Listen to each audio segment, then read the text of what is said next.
welcome to the Raza BIPOC Access podcast. You're here with your co-host, Mark, a.k.a. Creative Logic, and our other co-host, Spin el Poeta, founder of One Mic Educators, La Raza Open Mic, and co-host of this wonderful podcast. And we got today a very special guest, my favorite poet in this country, and longtime friend, sister, has had my back through thick and thin. It is such an honor to have you here. And for those of you wondering what the hell I'm wearing, I had to dress up. My fiance told me, Luis, this is Amoya Reé, don't come in a hoodie and track pants. So here I am with whatever this is called, honored. A cardigan. A cardigan thing. So I feel restricted, as I said earlier. Irrespective, very honored to have you, Ray. You have a legendary poetry career. I can't wait to see you start touring in the United States, which we are going to have one coming up as part of this project we're involved with in Atlanta, in Decatur to be precise. And you've won national championships, you've captained, you are a force to be reckoned with, and you've been very courageous in your journey. And it's an honor to have you with us. Please introduce yourselves to our audience. Following that, first of all, honored for all of the humble words and the kind words. I'm Amoya Reé. I am a poet, an arts educator, a mother, a lover, a friend, all the wonderful things, but I'm just trying to be my best creative self. That's me. Thank you for having me. Honored to have you. Honored to have you. and thank you for connecting with us. And I want to jump right into it with you. We're big fans, obviously, of you told of your performance poetry and of a lot of your creative. Can you talk to us a bit about that journey into performance poetry and your background? Yeah, he said the word legendary, and I'm like, whoa, like Legendary. that stopped me in my tracks, because not yet. Yes. Not yet. We're getting there. My journey started, I would say, officially 2009 was the first time I decided that spoken word was my art form. Actually, the first person I saw perform spoken word poetry in person was Gemini G. And one of my idols, Bin. The first poem I ever wrote, she signed the written copy, and I still have it laminated in a box. And when I got to meet her again in person, I showed it to her. But anyways, let me stop with my fangirling. Shout out to Gemini. She's amazing. It was a blend of the different types of work that I wanted to do in my career. So growing up, always creative writing stories, to the point where I was writing over like my storybooks and getting in trouble for it. Because I'm like, my mom would be like, buy that book you have to read. Not to be writing over the words. So that had to stop, but I continued writing on paper. I eventually got notebooks. But the creative writing then led me to theater. So I started, Tropicana Community Services. I grew up in Scarborough, so drama club and all those things, and being able to like experiment with that type of creativity. And then when we eventually moved to Brampton, I was in every drama class, school productions, and wanting to just immerse myself in that, and started auditioning, like going to auditions for things and modeling, and it was just the scrutiny of that was too much. I didn't want to be another character. I wanted to be myself and tell my story. And then I found spoken word, and I was like, oh, so you mean I get to bring the theatrics, but it's me telling my own story and my own life for people. So I loved that part. And I was like, all right, we could do this. Slam was a different thing. Spin showed me slam. I didn't know that was a thing. That was a whole new world. I do got to make a small correction, because I met her at a slam that I, thank God, did not compete in. And she tore it up, like the stage presence, the theatrics, everything was there. So I can't take any type of credit about slam, because you crushed the slam where I met you at. Yeah, but I didn't know it was a slam. Oh, wow. So talk a little bit about that to our audience that might have never heard of slam. Like, Right. What is slam? It's competitive poetry. It's the wildest thing ever, because what do you mean you compete reciting poetry? Like it's wild, but it's rooted in the dub poetry culture, and it's rooted in the people. It's the language of the oppressed, and It is an opportunity for BIPOC people to reclaim our stories. And then we take that and we add value to it, Hmm. And as much as a lot of people want to say, like, it's not about the points and it doesn't matter, it doesn't. But the competition itself is what makes us better. Iron sharpens iron. So when 100%. you go to competitions and you compete against some of the elite across the world, it's only making you better. It's only pushing the art form forward. Regardless of what the score is, you go up there with the best work. Don't go up there with just something you wrote the night before and that's filled with your sorrow and then get upset about the points. You know what I mean? Like we have to keep the integrity of it. But going back to that slam where we met, I just thought it was an open mic. And I'm like, I wanna go, I wanna go do my thing. So I went up and did a poem that I liked.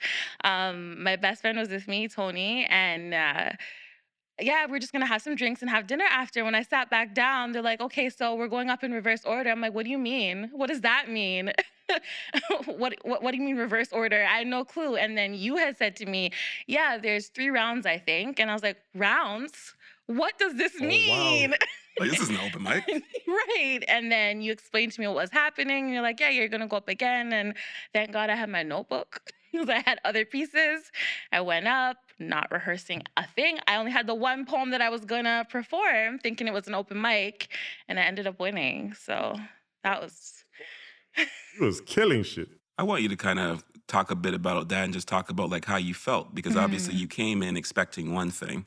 You now realize that it wasn't what you initially expected, but you didn't keep that in your mind. You kind of accepted the present moment. You went into your resources, and as we can see, excuse me, it worked, and it came out with an amazing outcome. So, like, can you talk a bit about that, like, to especially even other artists out there, about what it means to take that opportunity when it presents itself to you and not expect the opportunity to come how you pictured it coming?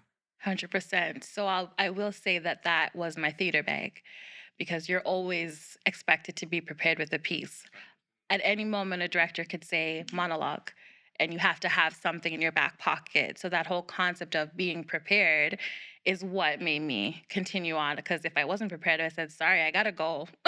Mm. End of this round for me. But I'm like, all right, give me a minute. Went to my car, flipped through the pages, like, I'll do this, I'll do that. But it's because I had that stock of material to come with. So being prepared.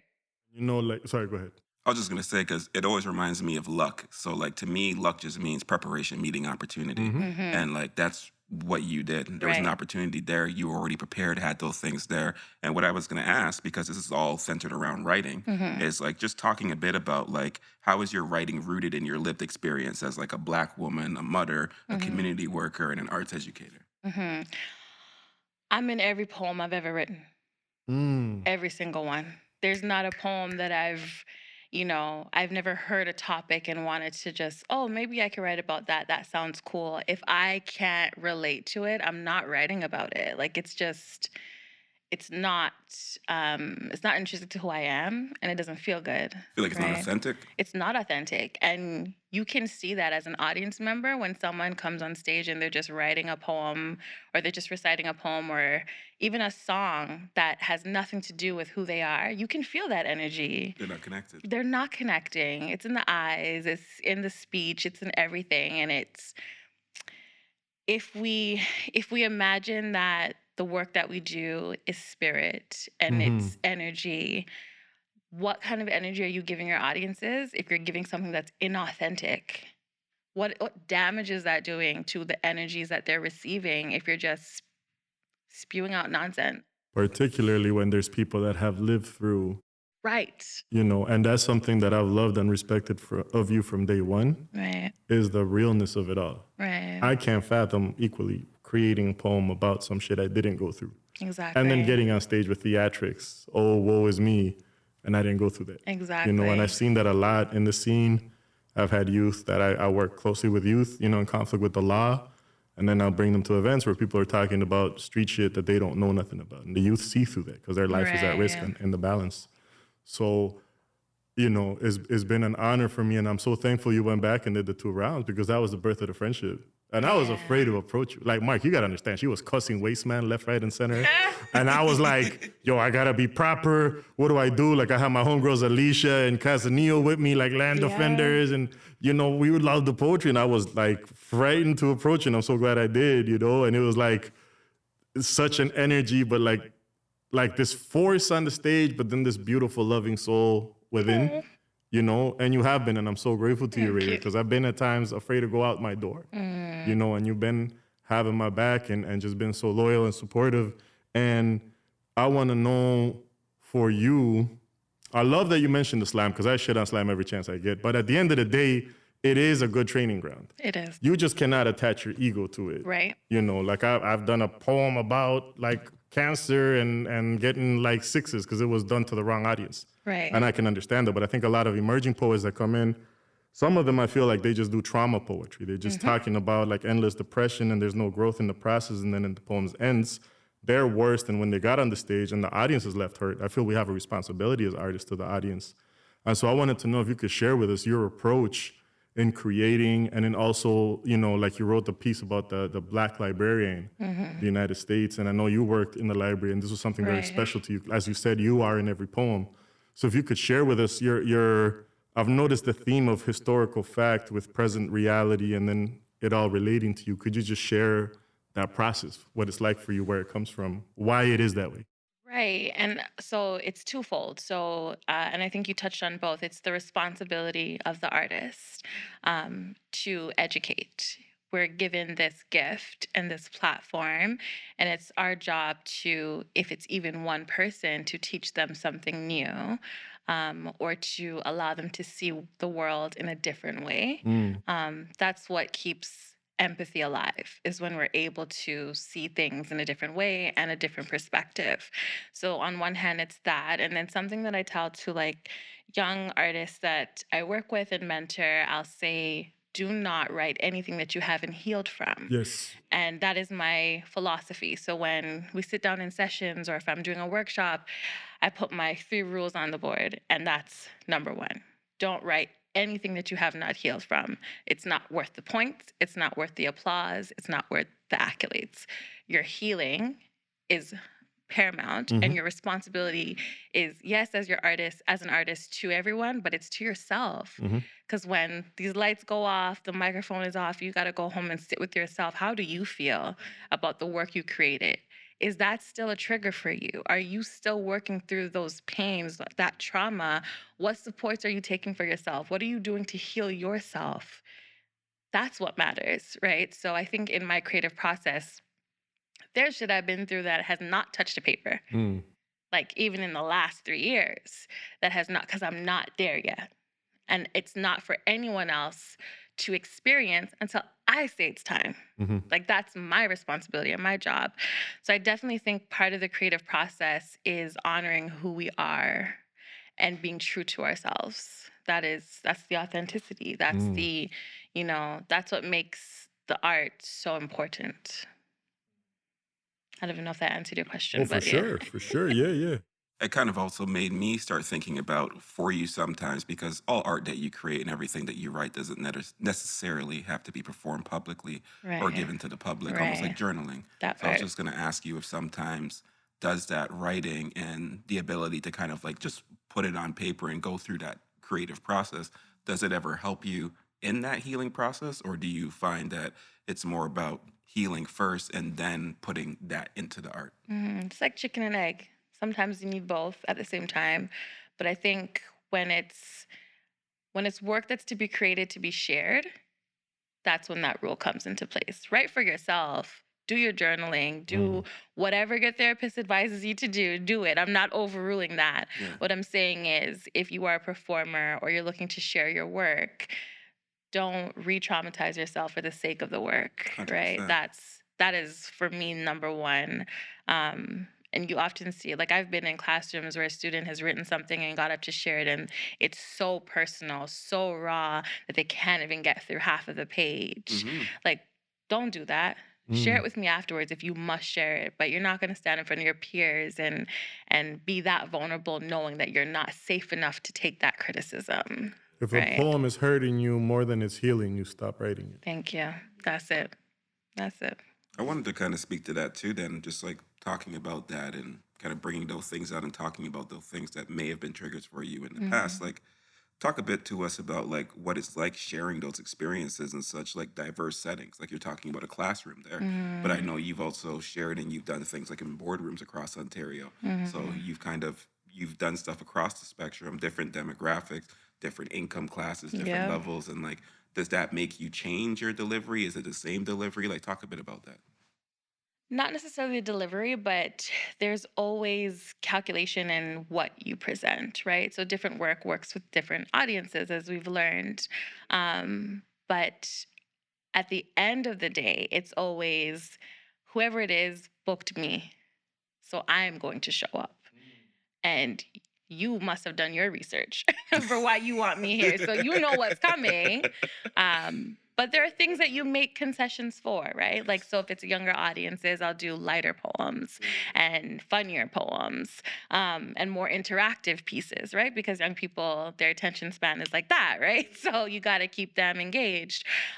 Older audiences, maybe it is, less aggressive and more conservative in what I'm talking about. So those types of decisions you make as an artist is important. That's why you got to have your back pocket ready because you never know. Um, That's the key to right. Having it was actually Andre Prefontaine. slam. Shout out to Andre. Right. Shout out to Andre, who always said, when you're going to slam, have five. You actually used to say that to me too. Have five. Yeah. Probably heard from Andre too. Yeah. No, I've always said that. Okay, In my yeah. defense. Yeah, Andre yeah, taught me a lot, but I've always said that. yeah. Because you got to do 3 poems, right? Right, So yeah. have 5 so you know who the judges are. Exactly. Yeah, have 5. And I remember him saying have 5 pieces and make sure 2 of them are ones that no matter what, you can do those 2. And then 3 depending on the audience. So yeah, it's just being prepared. And I think a lot of artists, and no matter what discipline, they get on stage and they forget why they wrote the piece in the beginning. Yes. They get on stage and it's just another opportunity. It's just another gig. And for a lot of us, it's not just another gig. It's that particular piece probably saved someone's life. You don't even know. But doesn't matter the audience if you are, again, being true to who you are and remembering why you wrote the piece and delivering it in a way that moves you. You have to enjoy it first and foremost. And when the audience sees you enjoying it, that's when they're in. They're locked in. They're locked in. 100%. I wanted to ask you, Ray, you've and I said legendary, and I mean it. You captained Toronto Poetry Slam team that won a national championship. Y'all went down to the States, which we all know if you're in slam, that's where the giants are, Right. because the Canadian scene, but like in the States, everything up there is like fire. Yeah. You featured at When Sisters Speak. You've had a legacy of performances. What are some of your favorite memories as a performer over the course of your career? I really enjoyed Chicago. Definitely enjoyed that. That was a national poetry slam. That was National Poetry Slam. Only the second Canadian team in the history to make it to semifinals. Only 2 Canadian teams were there, and we made it to semifinals, which was really, really exciting. But performance that really stands out. When Sister Speak stands out, only because I was very pregnant with my son, my youngest son at the time, like probably 8.5 months pregnant. So that stood out for me as something that, like, it was my last performance before I gave birth. I think I gave birth like 3 weeks after that. So I was very, very exhausted. Very exhausted. But it definitely, when I look back at the photos, and that was when I got to meet Gemini again in person after so many years. We shared a dressing room, which was so exciting. But I got to look back at those photos every now and again. I look at them and I'm like, wow, I did so much while carrying life inside of me. Like, I'm proud of myself for doing these things and getting these opportunities and still doing it even while mothering. And You had a poem about your son at that show. Yeah. Talk about that. Yeah. So I started that piece That piece took me almost 4 years to write. Wow. 4 years to write. I started it when Tamir Rice was killed and uh, had a son in 2012. So it was extremely triggering. And then year after year, name after name. And then I found I was having another boy and I cried because why? So that piece took me a minute. And it was it's one of those pieces now that every time when I recite it, it takes the air out of the room for sure. But it's because I was suffocating and I didn't know how to process what I was feeling. And that's why that piece is very much like there's a line in it where it said, to have a Black womb is to be graveyard, heaven, and limbo all at once. And I felt very much at the time that like, okay, I'm giving birth to these wonderful, beautiful Black boys, and then so many are dying. And it's like, why is this cycle so tragic, but so beautiful? And I just couldn't understand the complexity of that. So I put it in a poem and had to work through those feelings. But I definitely think that being a mother has shaped my work profoundly, not just in the context, but also the importance of owning my story and recognizing that, you know, my journey has not been perfect and I've made a lot of mistakes and I haven't followed any rules. None. In fact, rules, let me do the opposite. But I think it's important that I'm documenting that in my work and I'm leaving a record for my children, and they're able to witness my creativity as being important to my soul. And they can't argue that. They can't argue that. When they're able to see me perform, when they hear me practicing at home and they're just sitting there silently listening, I can't even describe the feeling. It's different. It's different. That's an audience that you don't prepare for that type of an audience. To know that there are little people who are watching you do big things and not even realizing. To me, it's just another gig. It's nothing. To them, that's my mom. That's a Black woman telling her story and having this big voice. Imagine what my voice will sound like. Oof. At least that's what I'm hoping they're saying. Do you have those conversations with them, like how they feel after seeing you at shows, and like is that like their feedback? That's something you feel comfortable sharing?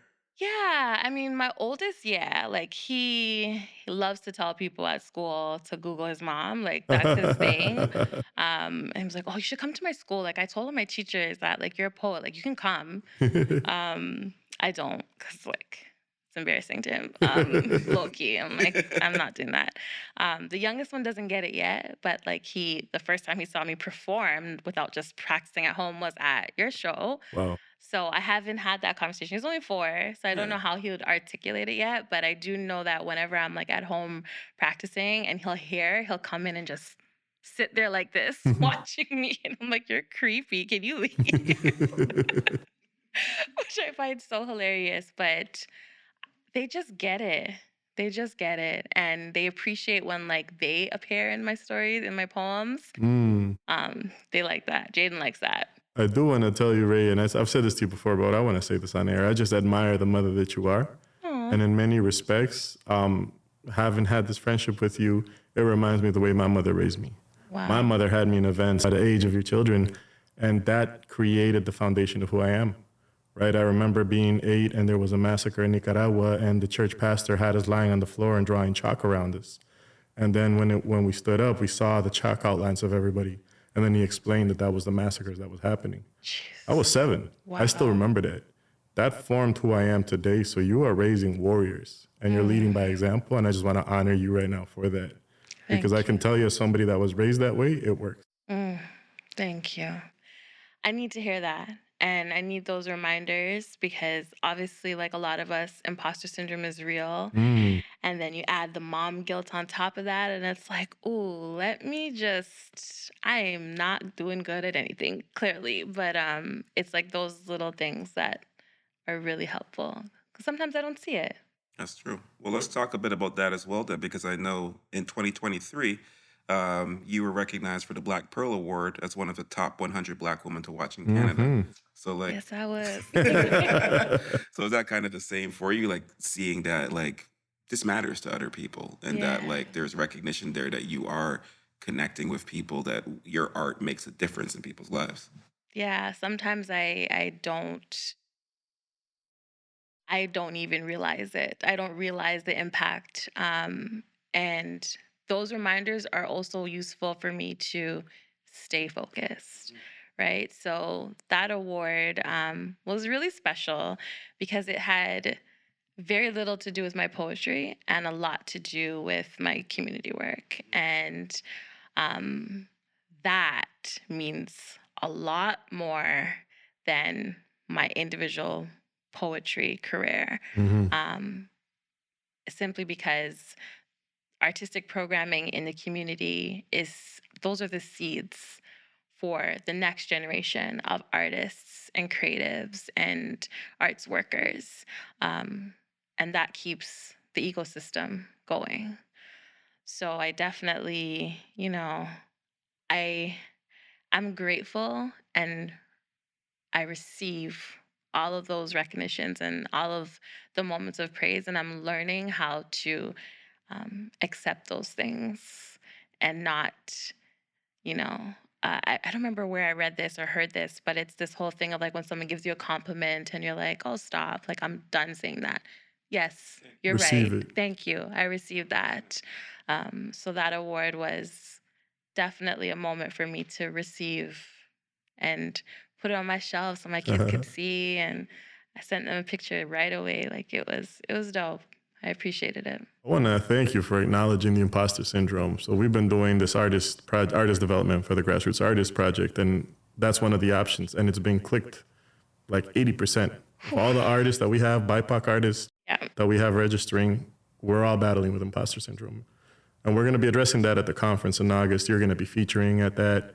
It's going to be very special. It's going to be the Woodland Cultural Center, which is a former Mohawk residential school, and we're going to have our Six Nations people family over there as well.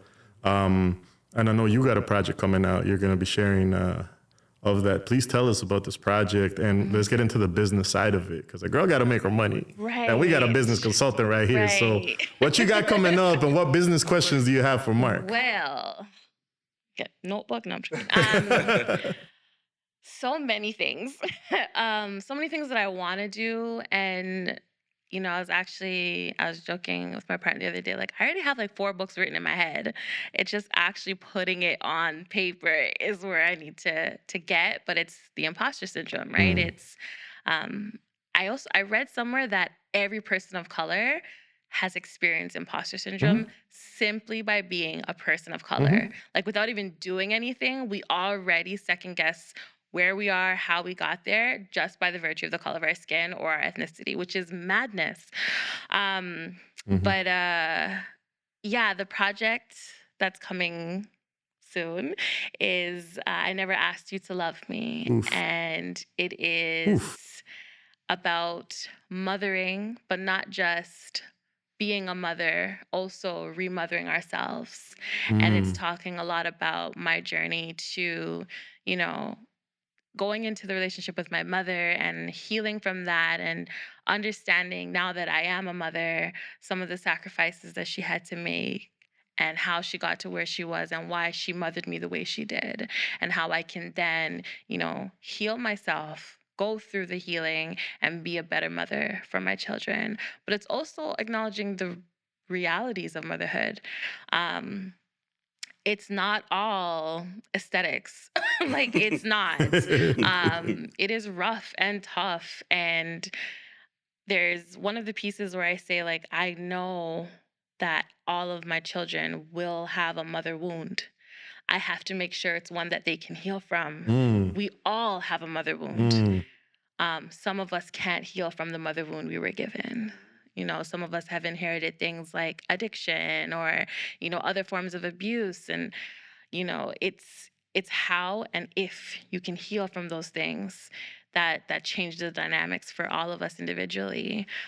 But collectively, we all are given at some point in our lives the opportunity to remother ourselves and to go through that healing, and really take ownership of our lives and of our destinies. So I definitely think that this project is me saying to the world that I never asked you to love me, but since you're here, going on this ride, Yeah. let me tell you what you're gonna get and what you're going to have to accept, and how you're gonna love me properly. And you're launching that this year. God willing. In Jesus' name. So, Mark, what advice can you give her, or what questions do you have for Mark on the business side of it all? Because you got supporters.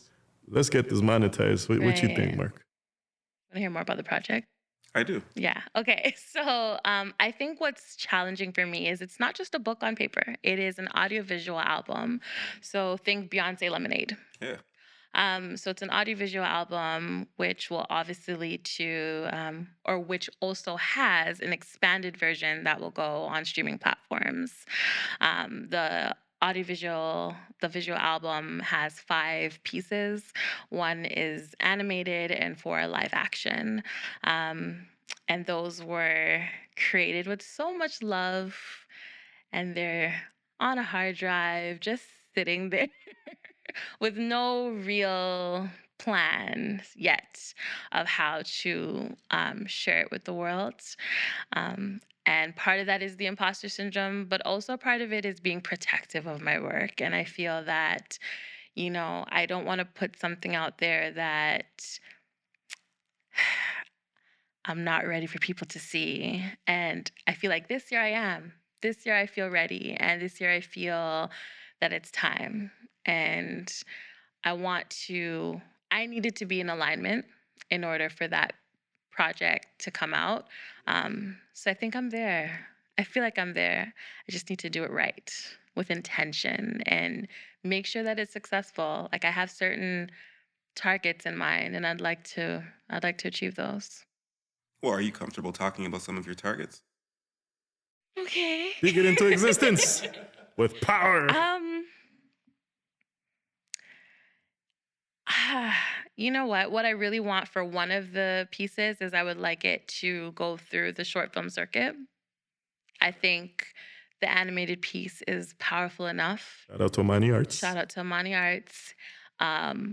She's very humble when she speaks about it, but there has not been a moment that I've watched her create that I have not been brought to tears. It is a dope piece. And I know it's going to be one of those. It's an award winner. And that's one of the targets. I think you kind of hit it on the head right there. Is about taking these different pieces of content and assets that you may envision it as one thing, but recognizing what it also qualifies to be. So it could be that audiovisual piece, that's your poem that you're thinking, okay, I'm just going to put this on YouTube, or maybe I'm going to put this on some of my socials. But that's the point. It's a short film that you have there. Right. And all it's going to take for you with the short film is you just have to spend a little bit to essentially apply to these various film festivals. Right. And then one of your pieces could end up being nominated or being shown there and eventually winning. But literally, it's just that consistency of taking that, finding the festivals that you think are going to be able to give you the greatest chance to reach the audience that's going to be interested in your work, and then just filling out the application forms and paying those submission fees to be able to have that opportunity for your work to be able to be seen in that environment and receive recognition. And if it receives recognition, that usually ends up with more opportunities, because every one of these festivals has their own audience currently. Right. Ray, you got to take the emotions out of the thinking of it. It's a process. In an ideal world, we submit once, we get $100,000 and we're flying to the Cannes Film Festival. You got to take the fat and the emotion out of the process. And I'm telling you that because I've got over $350,000 worth of grants. It's about 15 grants that I've been writing. I've lost track of what the hell I've been writing, but I've been doing it. And as I land them, I know I have the capacity to execute. Right. So you have to do the same. Right. And I can tell you right off the bat that these projects that you have, they're also your support material for more grants. Right. You know, and if you got the grant to create, you can now go get the grant to tour. Right. You know what I'm saying? So, right.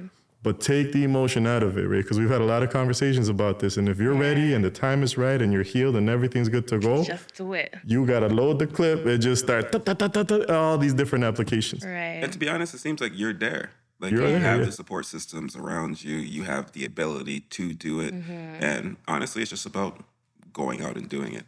Right. Yes, every single day, you're not going to have it's not going to be a huge moment of like, oh yeah, this is working for me. Right. But if you reflect and you're recognizing it, you can see that you're making strides forward. Yeah. So even if it's just the fact that the week before, you never would have released it. You never would have put yourself out there to promote it. You never would have taken the time to put your voice behind it, maybe go out to events, talk to people about it. Like every single day you're meeting another member and you're just trying to add that onto your audience and document that process so that you can remarket to them.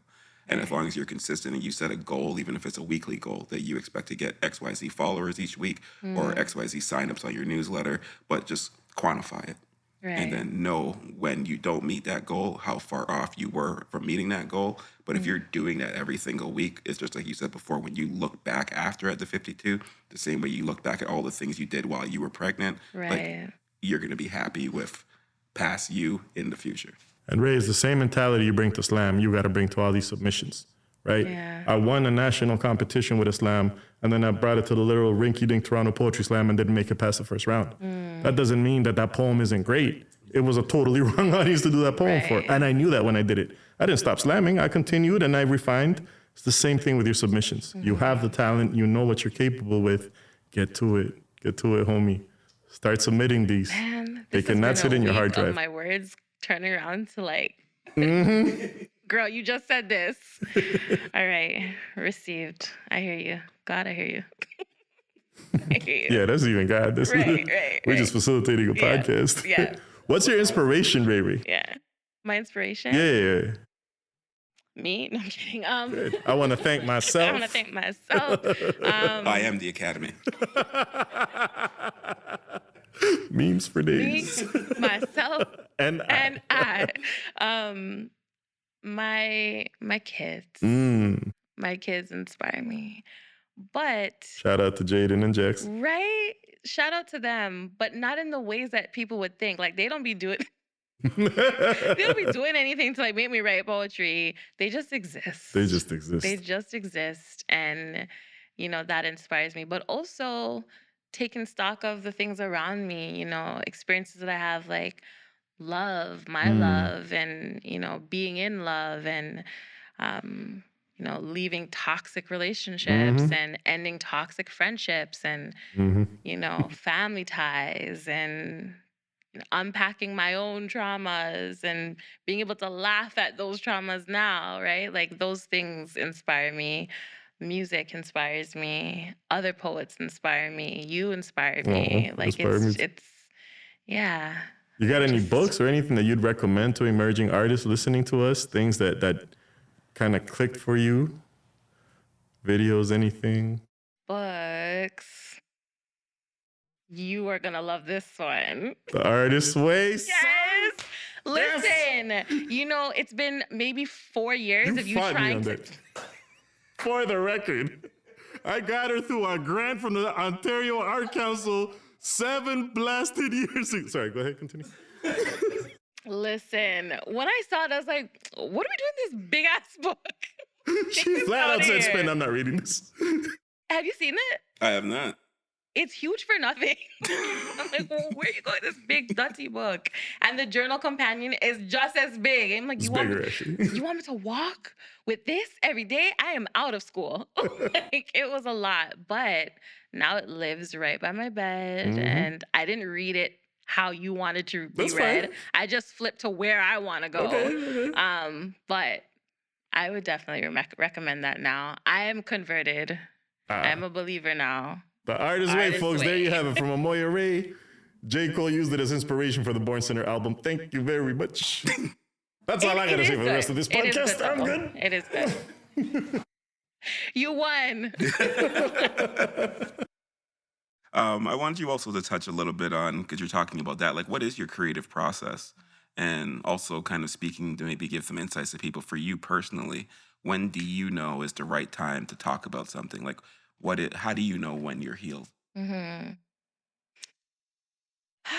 I know I'm healed when I can speak about it, speak about whatever it is, and in the moment, I'm not there.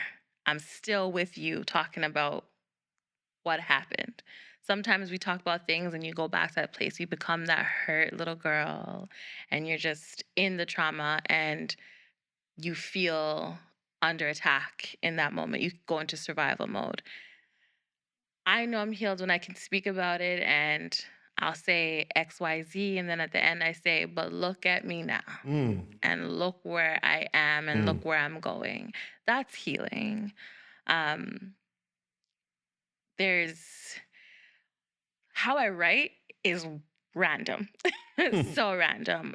Believe it or not, a lot of my writing comes from, sitting in very random places and a hint of inspiration will just hit me. I've been in meetings. Don't tell my employer. I've been in meetings and someone will say something, they'll say a word. I'm like, oh, I like that word. I like what it means. Hold on. Right, like 3 lines, put it there, come back to it. There's a whole poem there and it's just itching. After the meeting's done, all right, do not disturb. Write the poem. Um, You're good. I've been flat out 3 hours late to work because I had to write a poem. I no longer work here.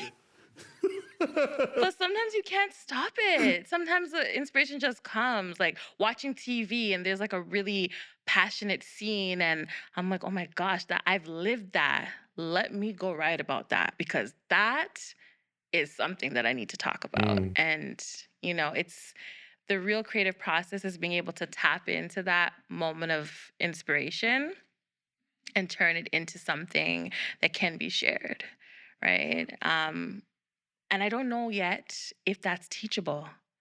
I'm trying mm, to. And often in like the classes that I'll have in the workshops, I try to teach how you go from inspiration to a product.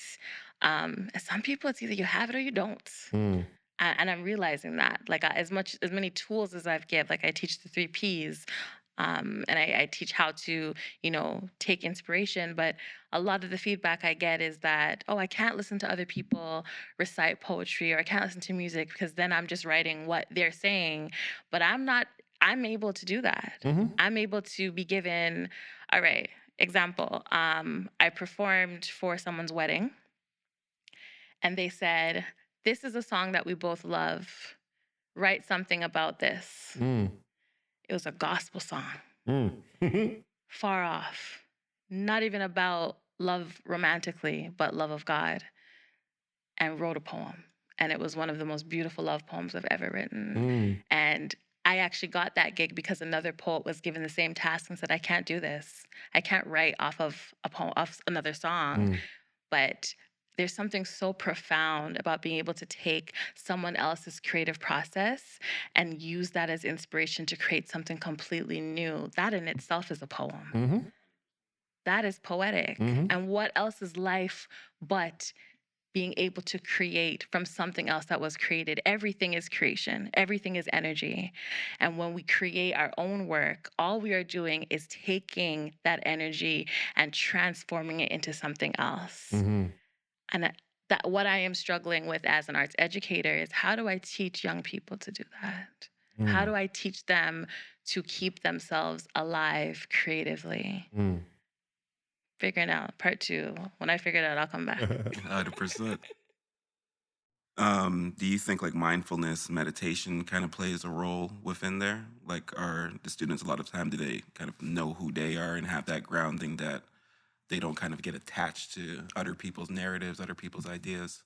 That's a huge part of it. That's a huge part of it is honoring self. Hmm. So in the co-op program that I ran, one of the first activities I let them do is an affirmation poem. And in it, the first stanza is they have to name 6 generations. Mhm. And if they can't, talk about why you can't. Mm. A lot of Exactly. us can. I can't name past 3. Me neither. Sophia Graham, that's my great grandmother. That's as far as I can go, right? Other people have the privilege to be able to say, I can name my 7 grandfathers or my 7. I don't have that. So let's talk about that. Mm. And if you can't talk about your direct lineage, tell me about your people. Yep. What are your people? What are your people like? What are their noses like? What is a food that they cook? What does that smell like? You know, what are the scents of your people? People have scents. Mm. What do your people smell like? Exactly. You know, I can pinpoint smells. Eucalyptus is a smell. Mm-hmm. I know that smell when I smell it, and camphor ball. When I smell that, smells like someone who just landed from Jamaica. Like it is specific. And when we visit indigenous territory, what they've most appreciated when I visited is when we share of our culture. Right. And so many people here are so disconnected, don't know where they're going, that they're just kind of trying to pretend to be, and they see through that immediately. Exactly. So you've got to be in tune with who you are. Exactly. Yeah.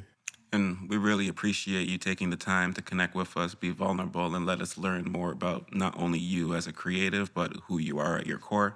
And we appreciate you taking that time to come to the show today. Thank Socials. you. And yes, definitely. We want to get your socials for everybody out there to be able to connect with you, where they can see some of your past work and just stay up to date on Amoya Reé. My website, really easy. Yep. Amoya- again, geez. So the website is amoyaree.com, AMOYAREE.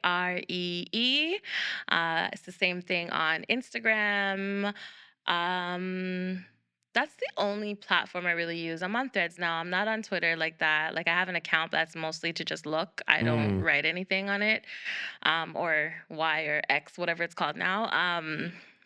Oh gosh, I said Y. I just sounded hella old. We got a It's boomer X. chime ad lib that Mark will throw in for that part. Better known as Edit Twitter. that out. My girl said what? And then I'm also on TikTok, but I'm on TikTok as Good As Gal. So, yeah.